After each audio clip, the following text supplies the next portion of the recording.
నమస్తే welcome to city news ముందుగా headlines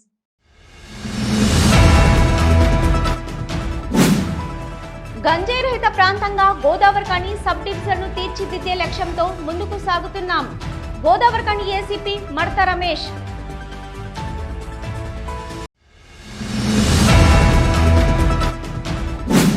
ప్రజాపక్షాన ప్రశ్నించే గొంతుకగా ప్రజల పక్షాన నిలబడుతున్న తనను పెద్దపల్లి ఎంపీగా గెలిపించాలి బీఆర్ఎస్ పెద్దపల్లి ఎంపీ అభ్యర్థి కొప్పుల ఈశ్వర్ అభ్యర్థన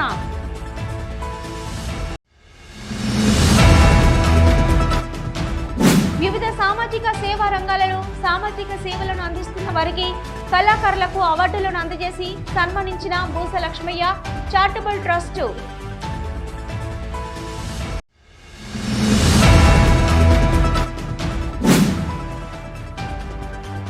నా జీవితం పెద్దపల్లి ప్రజలకే అంకితం కాంగ్రెస్ పార్టీ పెద్దపల్లి ఎంపీ అభ్యర్థి గడ్డం వంశీ వెల్లడి.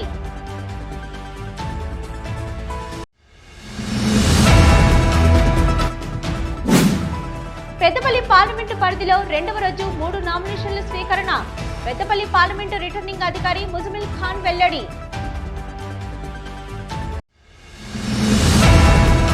గంజాయి రహిత ప్రాంతంగా గోదావరిఖని సబ్ డివిజన్ తీర్చిదిద్దే లక్ష్యంతో ముందుకు సాగుతున్నామని గోదావరిఖని ఏసీపీ మడత రమేష్ తెలిపారు. గోదావరిఖని 2 టౌన్ పోలీస్ స్టేషన్ ఆవరణలో గురువారం సాయంత్రం ఏర్పాటు చేసిన విలేకరుల సమావేశంలో ఏసీపీ రమేష్ మాట్లాడుతూ యువత మత్తు పదార్థాలకు బానిసలై బంగారు భవిష్యత్తును నాశనం చేసుకోవద్దని సన్మార్గంలో నడిచి ఉజ్వల భవిష్యత్తుకు బాటలు వేసుకోవాలని సూచించారు. మత్తు పదార్థాలు గంజాయిపై ఉక్కుపాతం మోపుతున్నట్టు తెలిపారు. ఈ నెల 14వ తేదీన గుర్తు తెలియని వ్యక్తి 8 ఇంక్లైన్ కాలనీ మార్కెట్ కు గంజాయి అమ్మేందుకు వస్తున్నాడనే పక్కా సమాచారం మేరకు ఇరికిళ్ల రఘు అనే వ్యక్తిని అదుపులోకి తీసుకున్నట్లు అతనిచ్చిన సమాచారం మేరకు రవాణా చేసే చిలుమల మధు విక్రయించే వినోద్ ఖన్నా, గుజ్జల శివప్రసాద్, ఆరెల్లి సాయి రేవంత్ గంజాయి సేవించే మంత్రి చైతన్యలను అరెస్టు చేసి వీరి వద్ద నుంచి 28,000 రూపాయలు విలువ చేసే 1,117 గ్రాముల గంజాయిని స్వాధీనం చేసుకున్నట్లు తెలిపారు. అలాగే వీరందరికీ గంజాయి పండించి రవాణా చేసే 2 వ్యక్తులు పరారీలో ఉండగా వారిని కూడా అరెస్టు చేయనున్నట్లు తెలిపారు. ఈ సందర్భంగా తెలంగాణ రాష్ట్ర యాంటీ నార్కోటిక్స్ బ్యూరో పోస్టర్ను ఆవిష్కరించి టోల్ ఫ్రీ నంబర్ 8712671111 కు కాల్ చేసి సమాచారం అందించవలసిందిగా కోరారు. అలాగే గంజాయి ముఠాను చాకచక్యంగా పట్టుకున్న Godavarikhani 2 town CI B Ravinder, ఎస్ఐలు Sanath Kumar, Venkatesh, Chandrashekar, head constable Krishna Reddy, constable Venkataswamy, రామచంద్రంలను ప్రోత్సాహక బహుమతితో సత్కరించారు. ఈ నెల 1వ తారీఖు నాడు మీకు తెలుసు, ఈ నెల 1వ తారీఖు నాడు మనం ఇక్కడ గోదావరిఖని 2 టౌన్ పరిధి లోపల ఒక గంజాయి కేసు నమోదు చేసి నిందితులను అరెస్ట్ చేయడం జరిగింది. ఆ కేసులో భాగంగా తదుపరి పరిశోధన లోపల మేము మా టీం 2 టౌన్ సిఐ గారు, తర్వాత కమాన్పూర్ ఎస్ఐ గారు, తర్వాత 2 టౌన్ ఎస్ఐలు అందరం కలిసి వీళ్ళను 2 టీములుగా చేసి దాంట్లో పూర్తి లోతుగా పూర్తి స్థాయిలో పరిశోధనలో భాగంగా మేము మళ్ళీ ఇంకొంతమందిని కూడా అరెస్ట్ చేయడం జరిగింది. దాంట్లో మొత్తం ఈ 3 కేసుల లోపల మొత్తం కలిపి 17 మందిని అరెస్ట్ చేయడం జరిగింది. ఈ 17 మంది లోపల 9 మంది ఇక్కడ వివిధ ప్రాంతాల లోపల గంజాయి అమ్మకం చేసేవాళ్ళు 9 మందిని అరెస్ట్ చేయడం జరిగింది. ఇంకొక 2 ముఖ్యమైన వ్యక్తులు 2 గంజాయి తీసుకొచ్చి అంటే బయట ప్రాంతాల నుంచి తీసుకొచ్చి ఇక్కడ అమ్మే వాళ్ళని ఒక 2ని అరెస్ట్ చేయడం జరిగింది. అదేవిధంగా ఒక వ్యక్తి గంజాయి ఆదిలాబాద్ జిల్లాలో గంజాయి పండించే వ్యక్తిని కూడా అరెస్ట్ చేయడం జరిగింది. ఇది చాలా ముఖ్యమైన ఇన్ఫర్మేషన్. దీంట్లో ముఖ్యమైన 2 వ్యక్తులు రూట్ శివ, గుడిసెల శివ అంటే రూట్ శివ ఇతను మన దగ్గర మన ప్రాంతం లోపల చాలా రోజుల నుంచి బయట ప్రాంతాల నుంచి గంజాయిని తీసుకొచ్చి ఇక్కడ స్థానిక వ్యక్తులకు రకరకాలైన క్వాంటిటీస్ లోపల అమ్మి ఇక్కడ దాన్ని ఒక వ్యవస్థగా ప్రయత్నం చేయడం లోపల దాన్ని ఆ రూట్ శివను కూడా అరెస్ట్ చేసి ఈరోజు జైలుకు పంపడం జరిగింది. ఈ సందర్భంగా మేము 17 మందిని అరెస్ట్ చేసినాము. దాంట్లో మొత్తం 3 కిలోల గంజాయిని స్వాధీనం చేసుకోవడం జరిగింది. ఈ రూట్ శివ ఎవరి దగ్గర అయితే తీసుకొస్తాడో ఆదిలాబాద్ జిల్లా లోపల అక్కడికి వెళ్తే ఆయన పేరు గాదిగూడ మండల్ ఆదిలాబాద్ జిల్లా లోపల కోవా నాగారావు అనే వ్యక్తి అక్కడ తన పొలం లోపల గంజాయి పండించి అతను వివిధ వ్యక్తులకు వివిధ ప్రాంతాలకు సప్లై చేస్తూ ఉంటాడు. ఈ శివ ద్వారా ఆ వ్యక్తిని కూడా మనం ట్రేస్ చేసి అతన్ని అరెస్ట్ చేసి అతని దగ్గర కూడా కొంత గంజాయిని స్వాధీనం చేసుకొని ఈరోజు అందరినీ రిమాండ్కి పంపడం జరిగింది. ఈ సందర్భంగా ఈ గంజాయి పండించే వ్యక్తుల మీద మేము చాలా చట్ట ప్రకారం చాలా కఠినమైన చర్యలు తీసుకోబోతూ ఉన్నాం. ఎవరైతే పండించే వాళ్ళు ఉన్నారో వాళ్ళకు సంబంధించిన అగ్రికల్చర్ డిపార్ట్మెంట్కు సంబంధిత రెవెన్యూ డిపార్ట్మెంట్కి కూడా లేఖలు రాస్తాం. లేఖలు రాసి వాళ్ళు దానికి సంబంధించిన చర్యలు కూడా తీసుకోవడం జరుగుతుంది. అదేవిధంగా ఎవరెవరైతే ఇక్కడ ఉన్నారో ఇంకా ఇది ఇంతటితో ఆగిపోదు, దీన్ని ఇదే స్థాయిలో కంటిన్యూ చేసి గోదావరి కనిని గంజాయి లేని ప్రాంతంగా చేసే ప్రయత్నం తప్పకుండా చేస్తాం. ప్రజాపక్షాన ప్రశ్నించే గొంతుకగా ప్రజల పక్షాన నిలబడుతున్న తనను పెద్దపల్లి పార్లమెంటు పరిధిలోని ప్రజలంతా ఓట్లు వేసి పెద్దపల్లి ఎంపీగా గెలిపించాలని బీఆర్ఎస్ పెద్దపల్లి ఎంపీ అభ్యర్థి కొప్పుల ఈశ్వర్ అభ్యర్థించారు. పెద్దపల్లి బీఆర్ఎస్ పార్టీ ఎంపీ అభ్యర్థిగా శుక్రవారం బీఆర్ఎస్ పార్టీ శ్రేణులతో కలిసి నామినేషన్ వేయడానికి వెళ్లిన క్రమంలో కొప్పుల ఈశ్వర్ మీడియాతో మాట్లాడుతూ అబద్ధపు హామీలతో ప్రజలను మోసం చేస్తున్న కాంగ్రెస్ పార్టీని ప్రజల పక్షాన నిలబడి ప్రశ్నించడానికి పెద్దపల్లి ఎంపీగా బరిలో నిలిచానని తెలిపారు. ప్రశ్నించేవాడు లేకుంటే ప్రభుత్వాలు ప్రజలను మరింత ఆగం చేస్తాయని అన్నారు. ప్రజల కోసం బరిలో నిలిచిన తనకు ప్రజలంతా అండగా నిలిచి కారు గుర్తుకు ఓటు వేసి గెలిపించాలన్నారు. అనంతరం కొప్పుల ఈశ్వర్ పెద్దపల్లి పార్లమెంటు రిటర్నింగ్ అధికారి ముజమిల్ ఖాన్ కు నామినేషన్ పత్రాలను అందజేశారు. దాన్ని డిస్టర్బ్ చేస్తే అడ్డుకునేటువంటి ఆ ఆరాటం కావచ్చు, ఆ బాధ కావచ్చు ఒక్క టిఆర్ఎస్ పార్టీకి తప్ప ఇంకో పార్టీకి ఉండదు. అందుకే ఈ రాష్ట్రానికి అన్ని విధాల రక్షణ ఉండాలంటే, ప్రశ్నించి గొంతుగా ఉండాలంటే, ఏవైతే 6 గ్యారంటీలు ఇచ్చిండ్రో అవన్నీ అమలు జరగాలంటే ఖచ్చితంగా బీఆర్ఎస్ పార్టీకి ప్రజల ఆశీర్వాదం ఉండాలని వ్యక్తిగా నేను పోటీ చేయవచ్చు. ఈ ఎన్నిక ఏదైతే ఉందో ప్రజల యొక్క ఎన్నిక, మన గెలుపు ఏదైతే ఉందో ఖచ్చితంగా ప్రజల గెలుపు, రైతుల గెలుపు, పేద వర్గాల గెలుపు, మా కార్మిక సోదరుల గెలుపు అని కూడా ఈ సందర్భంగా నేను మనవి చేస్తా ఉన్నా. అందుకోసం ఇక్కడనే కాదు, ఒక్క పెద్దపల్లి నియోజకవర్గమే కాకుండా రాష్ట్రంలో అన్ని ప్రాంతాల్లో కూడా ఎవరైతే మరి మొన్నటి వరకు గత ప్రభుత్వంలో అనేక సంక్షేమ కార్యక్రమాలు అనుభవించి మరి సంతోషంగా ఉన్నటువంటి వర్గాలు ఇలా దుఃఖపడతా ఉన్నారు. వారందరి ఆశీర్వాదం అవసరం. తెలంగాణ రాష్ట్రంలో ఒక బ్రహ్మాండమైన మరి మెజారిటీని అన్ని నియోజకవర్గాలలో ఇచ్చి బీఆర్ఎస్ పార్టీని ఆశీర్వదించాలని, అదేవిధంగా కేసీఆర్ గారి నాయకత్వాన్ని బలపరచాలని, తెలంగాణకు రక్షణగా నిలిచేటువంటి బీఆర్ఎస్ పార్టీని మీరందరూ కూడా కాపాడాలని సందర్భంగా మనవి చేస్తూ జై తెలంగాణ, జై కేసీఆర్, జై తెలంగాణ. సిటీ న్యూస్ లో ఇప్పుడు ఒక షార్ట్ బ్రేక్.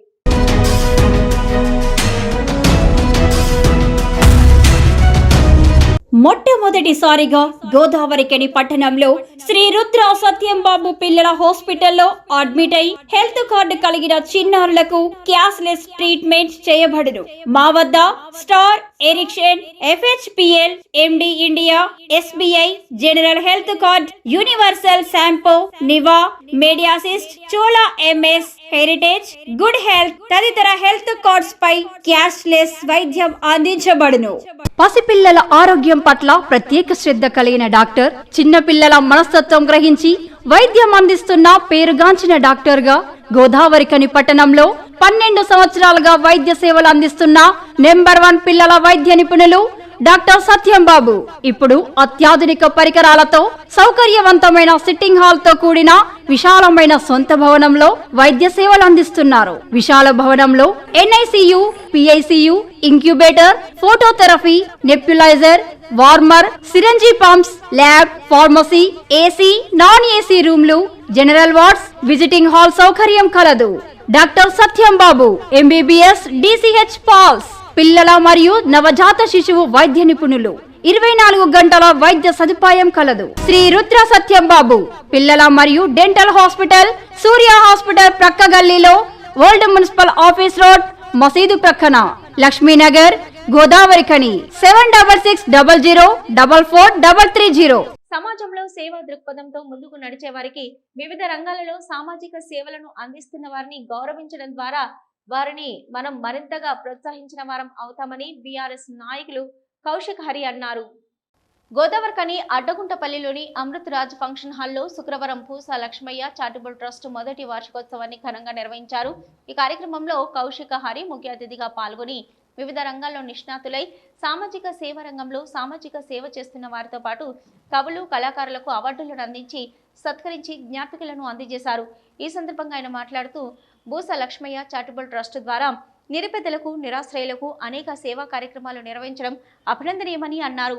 సమాజంలోని సాటి మనిషికి సేవ చేయాలన్న ఆలోచన అందరికీ కలగదని, సేవా దృక్పథంతో పాటు తనలా సేవా రంగంలో రాణిస్తున్న వారిని గౌరవించుకోవడం చాలా అరుదుగా జరుగుతుందని అన్నారు.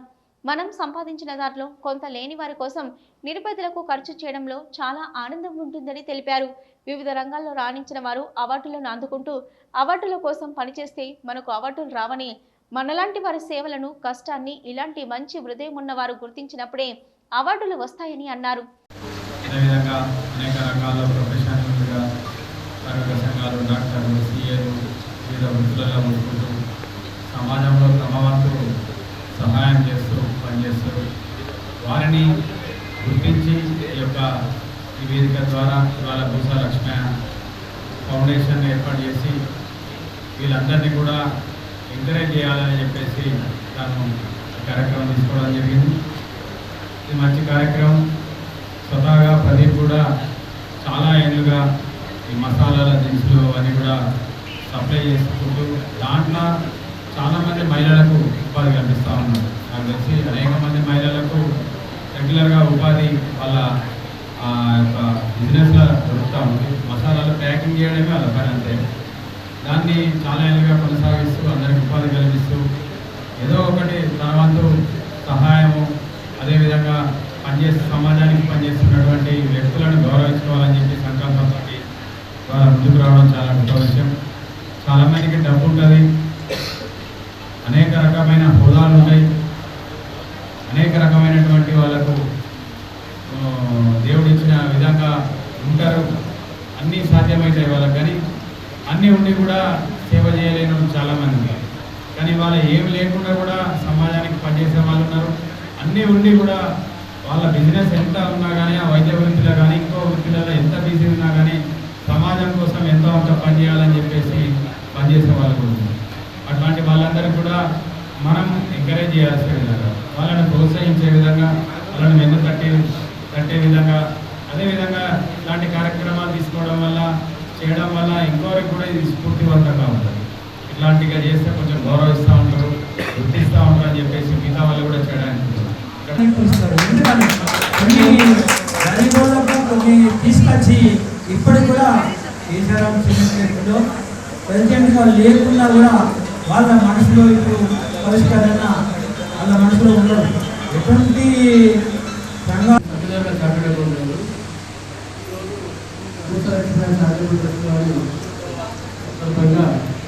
ఈ సంఘాలు జరగడం జరిగింది. సో నాకు చాలా మిత్రులు విజ్ఞప్తి చేస్తున్నారు, ఇలాంటి కార్యక్రమాలు ఎన్నో చేయాలి, ఇంకా ముందు ప్రతి విభాగాల్లో పాల్పంచుకోవాలని కోరుకుంటున్నాను. బూసా చారిటబుల్ ట్రస్ట్ మొదటి వార్షికోత్సవం సందర్భంగా ఈ అవార్డులను అందుకోవడం సంతోషకరంగా ఉందని అన్నారు. కార్యక్రమ నిర్వాహకులు Boosa charitable trust chairman Boosa Pradeep, Shravani దంపతులు మాట్లాడుతూ ఆర్థిక ఇబ్బందులు ఉన్న చోట సేవా కార్యక్రమాలు అవసరమైనప్పుడు తమ బూసా చారిటబుల్ ట్రస్ట్ ముందుంటుందని అన్నారు. ట్రస్ట్ ప్రథమ వార్షికోత్సవానికి వచ్చి మమ్మల్ని ఆశీర్వదించిన వారికి ధన్యవాదాలు తెలిపారు. ఫస్ట్ అవార్డు విన్నర్ అందరికీ ఫస్ట్ నా అభినందనలు. మీ అందరిని సెలెక్ట్ చేయడానికి గల ముఖ్య కారణం ఒకటే, ఒక్కడి చేస్తే సేవ్ అవుతుంది. ఒక్కరికో ఇద్దరికో ముగ్గురికో 10 మందికో 20 మందికో 100 మందితోనే మాతో అయిపోతుంది. మీ అందరినీ కూడా చూపించి మీ అందరినీ ఇక్కడ అందరినీ సన్మానించడం వల్ల మీరు కూడా మాలాగానే మీకు తోచినంతలో ఒకరికో ఇద్దరికో సేవ చేయాలన్నదే ఈ ముఖ్య కార్యక్రమం యొక్క ముఖ్య విషయం అన్నట్టు.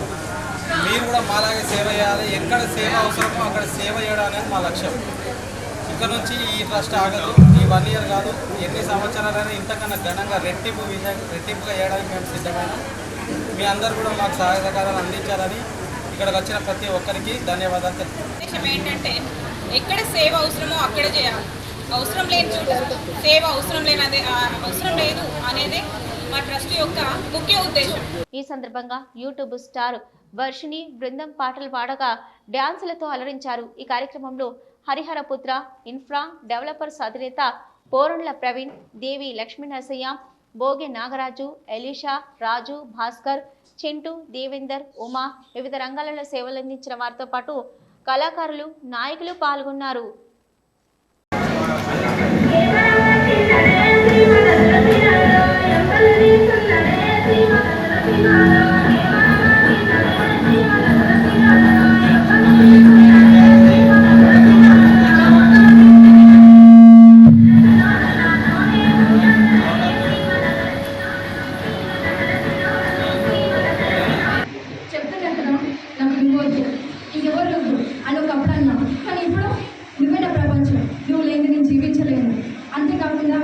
నన్ను కన్న నా తల్లి, నా తండ్రి ఒక వయసు వరకు నాతో తోడుంటారు, కానీ రేపటి రోజున లైఫ్ లాంగ్ జీవించాల్సింది లేదు మాత్రమే. So please accept my proposal.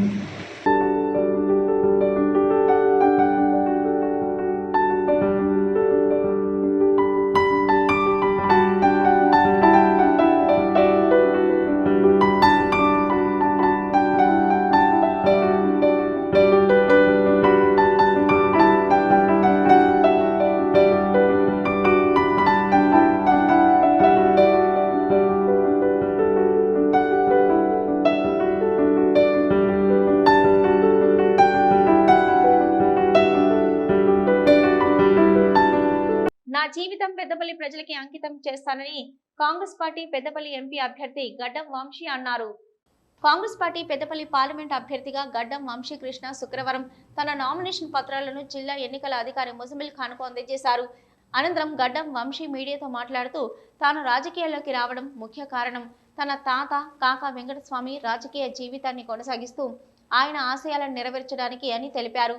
అలాగే పెద్దపల్లిలో జరగాల్సిన అభివృద్ధి పనులను గత ప్రభుత్వం గడిచిన 10 సంవత్సరాలను వృధా చేసిందని, కేంద్రం నుంచి నయా పైసా కూడా తీసుకురాకుండా ఇక్కడి ప్రజలను పట్టించుకోకుండా ఈ ప్రాంత అభివృద్ధికి నోచుకోకుండా చేసిందని ఆరోపించారు. తాను పెద్దపల్లి ఎంపీగా గెలవాలని కేంద్రంలో కాంగ్రెస్ గవర్నమెంట్ రాగానే రాహుల్ గాంధీతో వాళ్ళ కుటుంబానికి ఉన్న సాన్నిహిత్యంతో పెద్దపల్లి పార్లమెంటు ప్రాంతాన్ని అభివృద్ధి చేయడానికి తన వంతు కృషి చేస్తానని తెలిపారు. తను ఆల్రెడీ ఒక సక్సెస్ఫుల్ బిజినెస్ మ్యాన్గా ఉన్నానని, కాబట్టి ఇంకా కొత్త పరిశ్రమలు తీసుకురావడానికి తన వంతు కృషి చేసేందుకు సిద్ధంగా ఉన్నానని తెలిపారు.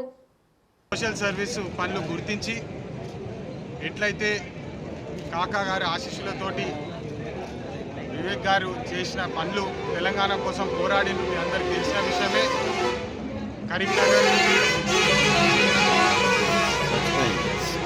కరీంనగర్ పెద్దపల్లి ప్రాంతంలో తెలంగాణ అంశము చాలా స్ట్రాంగ్ ఉండేది. కాకా గారు కూడా 1969 యాజిటేషన్ అప్పుడు బుల్లెట్ గాయాలను కూడా లెక్క చేయకుండా ఎట్లయితే తెలంగాణ కోసం పోరాడిండో, తెలంగాణ వచ్చినాకనే కన్ను మూస్తా అని చెప్పి ఎట్లయితే కంకణం కట్టుకుండో తెలంగాణ సాధించుకున్నాము. కానీ ఈ 10 సంవత్సరాల తర్వాత మన తెలంగాణను చూస్తే చాలా బాధాకరమైన విషయము. ప్రత్యేకంగా పెద్దపల్లి ప్రాంతము ఇవాళ కాకా పెద్దపల్లిని చూస్తే చాలా బాధపడేటోడు. ఎందుకంటే తెలంగాణ వస్తే మన పిల్లల భవిష్యత్తు మారుతుంది, మన పిల్లలు ఉద్యోగాలు వస్తాయి, తెలంగాణ అభివృద్ధి బాటలో వెళ్తుందని చెప్పి నమ్మిన వ్యక్తిలో మొదటి వ్యక్తి కాకా గారు. మరి ఇప్పుడు చూసుకుంటే గత 10 సంవత్సరాల ఈ నిరంకుశ పాలనల, ఈ నియంత్రిత పాలనల ఎట్లయితే తెలంగాణ ప్రజలని దోచుకొని వాళ్ళ కడుపులు నింపుకున్నారు. ఇప్పుడు ప్రజలు మేల్కొన్నారు, ప్రజలకు న్యాయం చేయాలి, ఈ తెలంగాణ కాపాడుకోవాలి, పెద్దపల్లి ప్రాంతాన ఉన్న వనరులన్నింటినీ కాపాడుకొని ఇక్కడ గవర్నమెంట్ సంస్థలు తీసుకొచ్చి మన యువతకి ఎట్లయితే ఇంతకుముందు రేవంత్ రెడ్డి గారు 80% లోకల్ ఎంప్లాయ్మెంట్ కోసము కృషి చేస్తున్నారో, అదేవిధంగా నేను పెద్దపల్లి ప్రాంతానికి సేవ చేయడానికి మీ అందరి ఆశీర్వాదాలు కోరుకుంటున్నాను. నేను చిన్నవాడిని, మీ ఇంట్లో చిన్న కొడుకులాగా నన్ను చూసి మీకు ఏ పని ఉన్నా నా బాధ్యత నా నెత్తి మీద పెట్టండి, ఖచ్చితంగా నేను పనిచేస్తాను. కష్టపడి 10 మంది మంచిగా ఉంటేనే మనం బాగుంటామని చెప్పి కాకా గారు ఎప్పుడు చెప్పేటోడు. కాకా నీడలో పెరిగిన మనిషిని నేను. 10 మంది బాగుంటే మనం బాగుంటాము, మన సంస్థ బాగుంటుంది, మన కార్మికులు బాగుంటే మన సంస్థ బాగుంటుంది, మన రాష్ట్రం బాగుంటుంది అని చెప్పి ఎప్పుడు నేర్పించేటోడు. ఖచ్చితంగా పేద ప్రజల కోసము, పెద్దపల్లి ప్రజల కోసము కష్టపడి అభివృద్ధి చేసి అందరినీ పైకి తీసుకొచ్చే బాధ్యత నాది. నేను సేవకుడిలా వస్తున్నాను, నాకు ఆశీర్వదించమని మళ్ళొకసారి పెద్దపల్లి ప్రజలందరినీ కోరుకుంటూ. సిటీ న్యూస్లో ఇప్పుడు ఒక short break.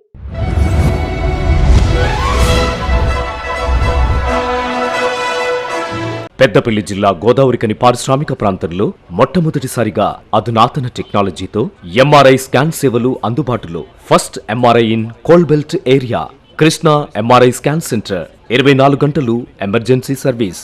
Krishna MRI scan centre, Lakshminagar, Godavarikhani. మా వద్ద MRI brain, whole spine, whole abdomen, MRCP, urogram, renal angiogram, ఇవే కాకుండా బాడీకి సంబంధించిన అన్ని రకాల ఎంఆర్ఐ స్కాన్స్ మా వద్ద చేయబడును. Krishna MRI scan centre, Lakshminagar, Godavarikhani. Contact 888646 777 990 855 2928. Krishna neuro super speciality hospital, Lakshminagar, Godavarikhani. మొట్టమొదటిసారి న్యూరో ఫిజిషియన్ వైద్య సేవలు ఇప్పుడు మన గోదావరికన్లోని doctor Subhash Boyin, MD DM, neuro physician, gold medalist, మెదడు, వెన్నుముక మరియు నరాల వ్యాధుల ప్రత్యేక వైద్య నిపుణులు. Krishna neuro super speciality hospital, Lakshminagar, Godavarikhani. Cell number 8499 333 03 9989 898. Back to news. Peddapalli parliament నియోజకవర్గంలో రెండవ రోజు 3 నామినేషన్లు స్వీకరించినట్లు పెద్దపల్లి రిటర్నింగ్ అధికారి ముజమిల్ ఖాన్ శుక్రవారం తెలిపారు. పెద్దపల్లి పార్లమెంటు నియోజకవర్గం పరిధిలో తొలి రోజు 4 నామినేషన్స్ రాగా రెండవ రోజు భారత రాష్ట్ర సమితి తరపున కొప్పుల ఈశ్వర్ 2 సెట్ల నామినేషన్ పత్రాలను, ఇండియన్ నేషనల్ కాంగ్రెస్ పార్టీ తరపున గడ్డం వంశీకృష్ణ 2 సెట్ల నామినేషన్ పత్రాలను అందజేయగా భారత రాష్ట్ర సమితి తరపున కొంకటి లింగమూర్తి 1 సెట్ నామినేషన్ పత్రాలను దాఖలు చేసినట్టు పెద్దపల్లి పార్లమెంట్ ఎన్నికల రిటర్నింగ్ అధికారి తెలిపారు. అంతర్గం మండల ఎంపీడీఓకు ఉపాధి హామీ కార్మికుల సమస్యలపై ఏఐకేఎంఎస్ నాయకులు శుక్రవారం మెమోరాండం అందజేశారు. ఈ సందర్భంగా ఏఐకేఎంఎస్ జిల్లా అధ్యక్షులు మేరుగు చంద్రయ్య మాట్లాడుతూ గ్రామీణ ప్రాంతాల్లో వలసలు తదితర ఇబ్బందులను నివారించడం కొరకై ప్రజా సంఘాలు, వామపక్ష పార్టీల పోరాటాల ఫలితంగా 2005లో అప్పటి కేంద్ర ప్రభుత్వం మహాత్మా గాంధీ జాతీయ గ్రామీణ ఉపాధి హామీ పథకాన్ని ప్రవేశపెట్టిందని, చాలా వరకు గ్రామీణ పేదలకు ఎంతో కొంత ఉపాధి లభిస్తుందన్నారు. ప్రస్తుతం మోదీ బీజేపీ ప్రభుత్వం నిర్లక్ష్యం వల్ల చాలా ఇబ్బందులు ఎదుర్కొంటున్నారు. వేసవి కాలంలో ఉదయం 6 గంటల నుంచి 10 గంటల వరకు పని చేయవలసిన కార్మికులను మధ్యాహ్నం 1 గంట వరకు పని చేయించడం వల్ల కార్మికులు ఎండ తీవ్రత వల్ల ప్రాణాలు కోల్పోవలసి వస్తుందని, అదేవిధంగా గతంలో ఉన్న వేసవి అలవెన్సులు పార, గడ్డపార, పని స్థలానికి 5 కిలోమీటర్ల దూరం, త్రాగునీరు తదితర సౌకర్యాలు కల్పిస్తూ వీటికై 50 రూపాయల వరకు డబ్బులు కేటాయించేవారని, వీటన్నింటినీ తొలగించారన్నారు. వెంటనే తొలగించిన వాటిని గతంలో లాగా అమలు పరచాలని డిమాండ్ చేశారు. ప్రతి ఉపాధి కూలికి 200 పని దినాల వరకు పెంచి రోజుకు 600 రూపాయలు అమలు చేయాలని, లేనిచో అన్ని ప్రజా సంఘాలను, ప్రజాస్వామ్య పార్టీలను కలుపుకొని పెద్ద ఎత్తున అఖిల భారత రైతు కూలీ సంఘం ఆధ్వర్యంలో ఆందోళన కార్యక్రమాలు దేశవ్యాప్తంగా చేపడతామని హెచ్చరించారు. సిపిఎంఎల్ న్యూ డెమోక్రసీ అనుబంధ సంఘమైనటువంటి అఖిల భారత రైతు కూలీ సంఘం ఏఐకేఎంఎస్ ఆధ్వర్యంలో అంతర్గామ మండల కేంద్రంలో మండల ఎంపీడీఓ గారికి ఈరోజు మెమోరాండం ఇవ్వడం జరిగింది. ఆ మెమోరాండం యొక్క ఉద్దేశం ఏంటంటే, ఉపాధి హామీ కార్మికులు ఈరోజు మండు టెండలో వాళ్ళు పనిచేస్తున్నారు. ఆ మండు టెండలో దాదాపు 12-1 గంట వరకు వాళ్ళు పనిచేయడం చేత వాళ్ళు అలసిపోయి సొమ్మసిల్లి పడిపోవడం జరుగుతుంది. అదేవిధంగా కొన్ని జాగాల్లో, కొన్ని జిల్లాలలో చనిపోవడం కూడా జరిగింది. కావున ఈ యొక్క పని గంటలను తగ్గియాలని, అవసరానుకుంటే ఉదయం 6 గంటల నుంచి 10 గంటల లోపే దీన్ని కంప్లీట్ చేయాలని, గతంలో ఇచ్చినటువంటి బెనిఫిట్స్ను కేంద్ర రాష్ట్ర ప్రభుత్వాలు తొలగించడం జరిగింది. ఆ బెనిఫిట్స్ను కూడా అమలు చేయాలి. ఆ బెనిఫిట్స్ ఏమిటంటే, గతంలో మంచినీటి కోసం, తాగునీరు కోసం పెట్టు మరియు 5 కిలోమీటర్ల దూరం డిస్టెన్స్ అని పార, గడ్డపార అని ఒక 50 రూపాయల నుంచి 100 రూపాయల దాకా వచ్చేది.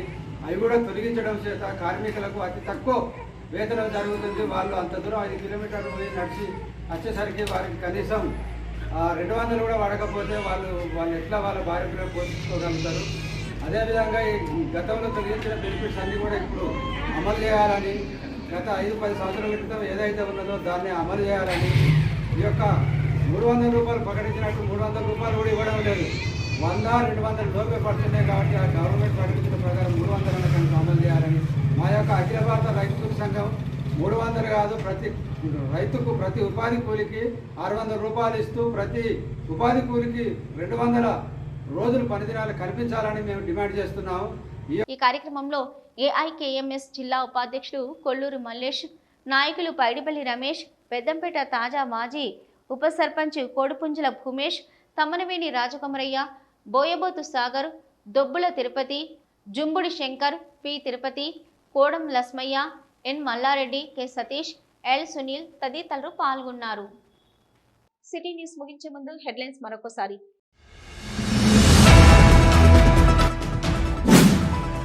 గంజాయి రహిత ప్రాంతంగా గోదావరిఖని సబ్ డివిజన్ను తీర్చిదిద్దే లక్ష్యంతో ముందుకు సాగుతున్నాం. గోదావరిఖని ఏసీపీ మడత రమేష్.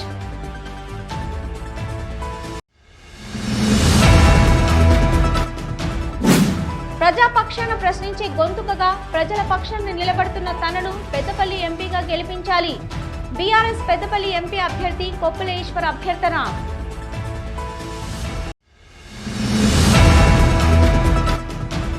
వివిధ సామాజిక సేవా రంగాలలో సామాజిక సేవలను అందిస్తున్న వారికి కళాకారులకు అవార్డులను అందజేసి సన్మానించిన బూస Lakshmaiah charitable trust.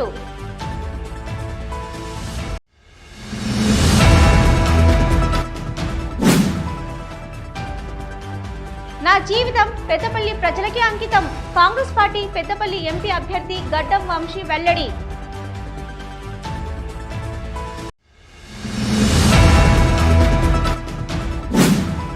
Peddapalli parliament పరిధిలో రెండవ రోజు 3 నామినేషన్ల స్వీకరణ. పెద్దపల్లి పార్లమెంటు రిటర్నింగ్ అధికారి ముజమిల్ ఖాన్ వెల్లడి.